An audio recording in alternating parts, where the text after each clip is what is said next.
진통을 겪어왔던 이태원 참사 특별법 처리에 여야가 전격 합의한 건 이틀 전 윤석열 대통령과 이재명 대표의 회담이 영향을 미쳤다는 분석도 나옵니다. 회담 이후 논의에 물꼬가 튀었다는 건데 다만 여야 협치의 분위기가 22대 국회로까지 이어질지에는 물음표가 남습니다. 손효정 기자입니다. 이태원 참사 특별법 합의의 실마리는 윤석열 대통령과 민주당 이재명 대표의 회담에서 나왔습니다.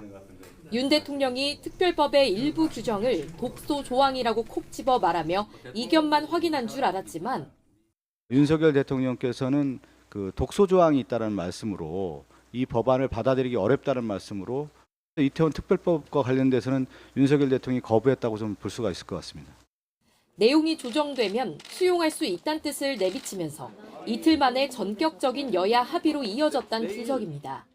법리적으로 문제가 있을 부분이 있기 때문에 이런 부분은 조금 해소하고 다시 논의를 하면 좋겠다.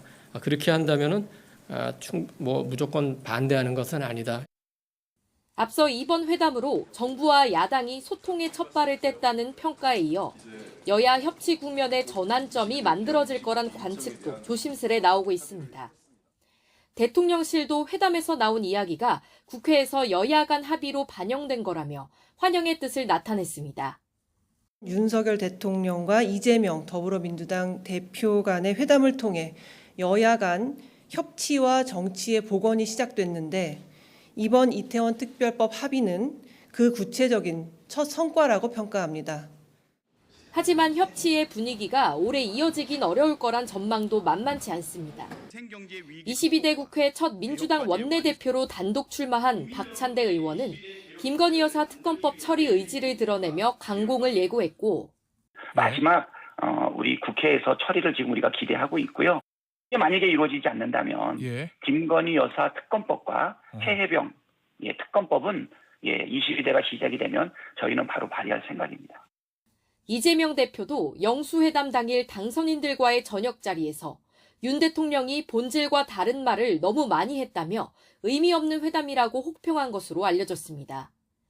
추가 회담 가능성에 대해서도 대통령실과 민주당의 의견은 갈리고 있습니다.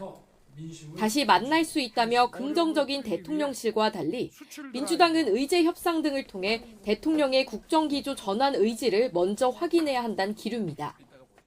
특히 최상병 특검법에 대한 윤 대통령의 거부권 행사 여부가 여권과 야당의 협치 가능성을 가늠할 시험대라는 분석도 나옵니다. YTN 손효정입니다.